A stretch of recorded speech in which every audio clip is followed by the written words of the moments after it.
Terceiro, literatura socialista e comunista. 1. O socialismo reacionário. A. O socialismo feudal. Pela sua posição histórica, as aristocracias francesa e inglesa estavam vocacionadas para escrever panfletos contra a sociedade burguesa moderna. Na Revolução Francesa de julho de 1830, no movimento de reforma inglês, 42, elas sucumbiram uma vez mais ao odiado à revista. Não podia mais tratar-se de uma luta política séria. Restava-lhes apenas a luta literária. Mas também no domínio da literatura, o velho palavreado do tempo da Restauração, tinha se tornado impossível.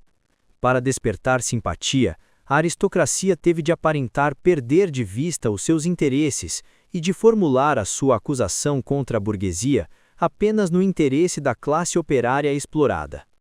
Preparou assim a satisfação de poder cantar cantigas de escárnio sobre o seu novo dominador e sussurrar-lhe ao ouvido profecias mais ou menos prens de desgraças. Desta maneira, surgiu o socialismo feudalístico, metade canto lamentoso e metade pasquim, metade eco do passado e metade ameaça do futuro, por vezes acertando no alvo com um juízo amargo, espirituosamente demolidor sobre a burguesia, mas sempre operando de modo cômico pela sua total incapacidade de conceber o curso da história moderna. Por estandarte, eles agitavam na mão o proletário alforge de mendigo, para juntarem o povo atrás de si. Mas de todas as vezes que este o seguia, divisava-lhes no traseiro os velhos brasões feudais e dispersava com gargalhadas sonoras e irreverentes. Uma parte dos legitimistas franceses e a jovem Inglaterra deram este espetáculo da melhor maneira. Quando os feudais demonstram que seu modo de exploração tinha uma figura diferente da exploração burguesa, esquecem-se apenas que exploravam em circunstâncias e condições completamente diversas e já ultrapassadas. Quando provam que o proletariado moderno não existia sob sua dominação, esquecem-se apenas que precisamente a burguesia moderna foi um rebento necessário da sua ordem social. De resto, dissimularam tão pouco o caráter reacionário de sua crítica que a sua acusação principal contra a burguesia reside precisamente no fato de que no regime desta se desenvolveu uma classe que fará ir pelos ares toda a velha ordem social. Censuram ainda mais a burguesia ter gerado um proletariado revolucionário do que ter, em geral, gerado um proletariado.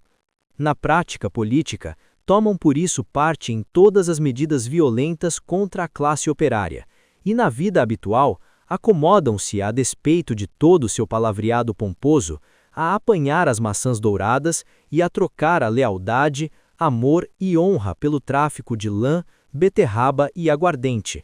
3. Assim como os padres andavam sempre de braço dado com os feudais, assim também o socialismo clerical com o feudalístico. Nada mais fácil do que dar um ascetismo cristão uma demão socialista. Não bradou também o cristianismo contra a propriedade privada, contra o casamento, contra o Estado? Não pregou em vez deles a caridade e a pobreza, o celibato e a mortificação da carne, a vida monástica e a igreja?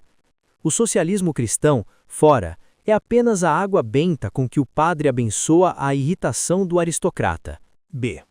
O socialismo pequeno-burguês. A aristocracia feudal não é a única classe derrubada pela burguesia cujas condições de vida se atrofiaram e extinguiram na moderna sociedade burguesa. A Paulbürgertum, 38, medieval, e o pequeno campesinato, Kleinbauernstand, foram os precursores da burguesia moderna. Nos países menos desenvolvidos industrial e comercialmente, esta classe continua ainda a vegetar ao lado da burguesia em ascensão. Nos países em que a civilização moderna se desenvolveu, formou-se uma nova pequena burguesia, a qual paira entre o proletariado e a burguesia, e constantemente se forma de novo como parte complementar da sociedade burguesa e cujos membros são constantemente atirados pela concorrência para o proletariado. Vem mesmo com o desenvolvimento da grande indústria, aproximar-se um momento em que desaparecerão por completo como parte autônoma da sociedade moderna e serão substituídos no comércio, na manufatura, na agricultura por capatazes e criados. Em países como a França, onde a classe camponesa perfaz muito mais de metade da população, era natural que os escritores que se apresentaram a favor do proletariado e contra a burguesia aplicassem a sua crítica do regime burguês à bitola pequeno-burguesa e pequeno-camponesa e tomassem o partido dos operários do ponto de vista da pequena burguesia, Kleinbürgerschaft. Formou-se assim o socialismo pequeno-burguês. Sismondi é o chefe desta literatura não só para a França, como também para a Inglaterra. Este socialismo dissecou com a maior acuidade as contradições nas relações de produção modernas, pôs a descoberto os fingidos embelezamentos dos economistas, demonstrou irrefutavelmente os efeitos destruidores da maquinaria e da divisão do trabalho, da concentração dos capitais e da posse fundiária, a sobreprodução, as crises, o declínio necessário dos pequenos burgueses e camponeses, a anarquia na produção, as desproporções gritantes na repartição da riqueza, a guerra industrial de extermínio das nações entre si, a dissolução dos velhos costumes, das velhas relações de família, das velhas nacionalidades. Pelo seu teor positivo, porém, este socialismo quer ou restabelecer os velhos meios de produção e de intercâmbio, e com eles as velhas relações de propriedade e a velha sociedade, ou quer encarcerar de novo violentamente os meios modernos de produção e de intercâmbio no quadro das velhas relações de propriedade, as quais tiveram de ser, rebentadas. Ele é simultaneamente reacionário e utópico. Sistema corporativo na manufatura e economia patriarcal no campo são suas últimas palavras. No seu desenvolvimento ulterior, esta orientação perdeu-se numa ressaca covarde. 5 estrelas. C. O socialismo alemão ou o socialismo verdadeiro. A literatura socialista e comunista da França, que surgiu sob a pressão de uma burguesia dominante, e que é a expressão literária da luta contra esta dominação, foi introduzida na Alemanha num tempo em que a burguesia iniciava sua luta contra o absolutismo feudal. Filósofos, meios filósofos e belos espíritos alemães apoderaram-se avidamente desta literatura, esquecendo apenas que com a imigração destes escritos de França não imigraram ao mesmo tempo para a Alemanha as relações de vida francesas. Face às relações alemãs, a literatura francesa perdeu todo o significado prático imediato e assumiu uma feição puramente literária. Tinha de aparecer como especulação ociosa sobre a realização da essência humana. Assim, para os filósofos alemães do século XVIII, as reivindicações da primeira Revolução Francesa só tinham o sentido de reivindicações da razão prática em geral, e as expressões da vontade da burguesia revolucionária francesa significavam aos seus olhos as leis da vontade pura, da vontade como esta tem de ser, da vontade verdadeiramente humana. O trabalho dos literatos alemães consistiu exclusivamente em pôr as novas ideias francesas de acordo com a velha consciência filosófica que era a deles, ou antes, em apropriar-se das ideias francesas a partir do seu ponto de vista filosófico. Esta apropriação aconteceu do mesmo modo porque uma pessoa se apropria de uma língua estrangeira, pela tradução. É sabido que os monges escreveram hagiografias católicas insípidas sobre os manuscritos em que estavam registradas as obras clássicas do velho tempo pagão. Os literatos alemães procederam inversamente com a literatura profana francesa. Escreveram seus disparates filosóficos por baixo do original francês. Por exemplo, por baixo da crítica francesa das relações de dinheiro, escreveram alienação da essência humana. Por baixo da crítica francesa do Estado burguês, escreveram superação da dominação do abstratamente universal, etc. O subpor deste palavreado filosófico aos desenvolvimentos franceses batizaram-nos de filosofia da ação, socialismo verdadeiro, ciência alemã do socialismo, fundamentação filosófica do socialismo.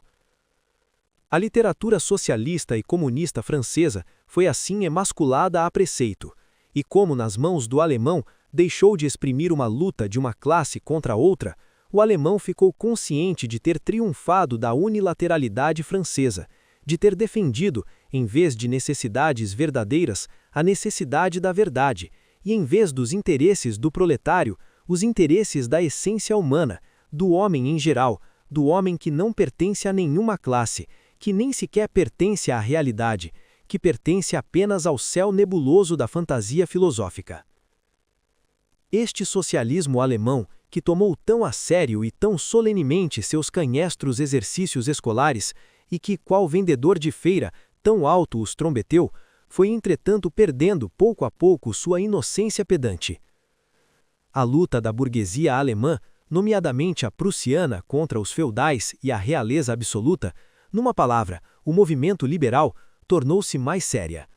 Foi assim oferecida ao socialismo verdadeiro a tão desejada oportunidade de contrapor ao movimento político as reivindicações socialistas, de arremessar contra o liberalismo, contra o Estado representativo, contra a concorrência burguesa, a liberdade burguesa de imprensa, o direito burguês, a liberdade e a igualdade burguesas, os anátemas legados, e de pregar à massa popular que nada tinha a ganhar, antes tudo a perder, com este movimento burguês. O socialismo alemão esqueceu em devido tempo que a crítica francesa, da qual era um eco sem espírito, pressupunha a sociedade burguesa moderna, com as correspondentes condições de vida materiais e a adequada constituição política, pressupostos esses cuja conquista se tratava então de lutar na Alemanha. Serviu aos governos alemães absolutos, com seu cortejo de padres, mestres-escolas, fidalguinhos e burocratas, de espantalho desejado contra a burguesia ameaçadoramente ascendente. Formou o doce complemento dos amargos golpes de chicote e balas de espingarda, com que esses mesmos governos cuidaram das insurreições de operários alemães. Se o socialismo verdadeiro desta maneira se tornou uma arma na mão dos governos alemães contra a burguesia alemã, representou imediatamente um interesse reacionário, o interesse da Pfahlbürgerschaft alemã. Na Alemanha é a pequena burguesia, que legada do século XVI, desde este tempo de formas diversas, sempre vem ao top, constitui a base social propriamente dita das situações existentes. Sua manutenção é a manutenção das situações alemãs existentes. Da dominação industrial e política da burguesia, teme o declínio seguro, por um lado, em consequência da concentração do capital, por outro lado, pelo advento de um proletário revolucionário. O socialismo verdadeiro pareceu-lhe matar dois coelhos com uma cajadada. Espalhou-se como uma epidemia. A veste tecida de seus especulativas teias de aranha, bordada com flores de retórica de belos espíritos, embebida no orvalho sufocamente sentimental da alma, em que os socialistas alemães envolveram sua meia dúzia de ossos cavernas verdades eternas, esta veste extravagante só veio multiplicar o bom escoamento de sua mercadoria entre este público. Por seu lado, o socialismo alemão reconheceu cada vez mais sua vocação de ser o representante presumido desta Pfahlbürgerschaft alemã. Proclamou a nação alemã como a nação normal e o Spießbürger alemão como o homem normal. Deu a todas as infâmias deste Spießbürger um sentido socialista, oculto, superior, pelo qual elas significavam o seu contrário. Ao entrar em cena diretamente contra a orientação grosseiramente destrutiva do comunismo, ao anunciar sua sublimidade imparcial acima de todas as lutas de classes, tirou sua última consequência. Com muito poucas exceções, o que na Alemanha circula de escritos pretensamente socialistas e comunistas pertence ao âmbito desta literatura, porca e debilitante. 2. O socialismo conservador ou o socialismo burguês. Uma parte da burguesia deseja remediar os males sociais para assegurar a existência da sociedade burguesa. A ela pertencem economistas, filantropos, humanitários, melhoradores da situação das classes trabalhadoras, organizadores da caridade, protetores dos animais, fundadores de ligas anti-alcoólicas, reformadores ocasionais dos mais variados. E também este socialismo burguês foi elaborado em sistemas completos. Como exemplo, mencionamos a Philosophie de la misère, de Proudhon. Os burgueses socialistas querem as condições de vida da sociedade moderna sem as lutas e perigos delas necessariamente decorrentes. Querem a sociedade existente deduzidos os elementos que a revolucionam e dissolvem. Querem a burguesia sem o proletariado. A burguesia naturalmente representa-se o mundo em que domina como o melhor dos mundos. O socialismo burguês elabora, a partir desta representação consoladora, um meio-sistema ou um sistema completo. Quando exorta o proletariado a realizar estes sistemas, e a entrar na Nova Jerusalém, no fundo só lhe pede que fique na sociedade atual, mas que se desfaça das odiosas representações que faz dela. Uma segunda forma, menos sistemática, mas mais prática deste socialismo, procurou tirar à classe operária o gosto por todos os movimentos revolucionários, mostrando-lhe que só lhe poderia ser útil não esta ou aquela alteração política, mas uma alteração nas relações materiais de vida, nas relações econômicas. Por alteração das relações materiais de vida, este socialismo não entende de modo nenhum a abolição das relações de produção burguesas, só possível pela via revolucionária, mas melhoramentos administrativos que se processem sobre o terreno destas relações de produção, portanto, que nada alterem na relação de capital e assalariado, mas que, no melhor dos casos, reduzam à burguesia os custos de sua dominação e lhe simplifiquem o orçamento de Estado. O socialismo burguês só alcança sua expressão correspondente quando passa a ser mera figura de retórica.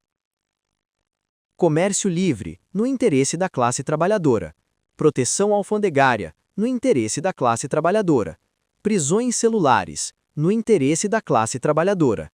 Esta é a última palavra do socialismo burguês e a única dita a sério. O socialismo da burguesia consiste precisamente na afirmação de que os burgueses são burgueses, no interesse da classe trabalhadora. 3. O socialismo e comunismo crítico-utópicos. Não falamos aqui da literatura que, em todas as grandes revoluções modernas, exprime as reivindicações do proletariado, escritos de Babeuf, etc. As primeiras tentativas do proletariado para impor diretamente o seu interesse de classe próprio, num tempo de agitação geral, no período de derrube que posterma a sociedade feudal, falharam necessariamente por não estar ainda desenvolvida a figura do próprio proletariado e por faltarem ainda as condições materiais da sua libertação, que só são precisamente o produto da época burguesa. A literatura revolucionária que acompanhou estes primeiros movimentos do proletariado é, pelo conteúdo, necessariamente reacionária. Prega um ascetismo geral e um igualitarismo grosseiro.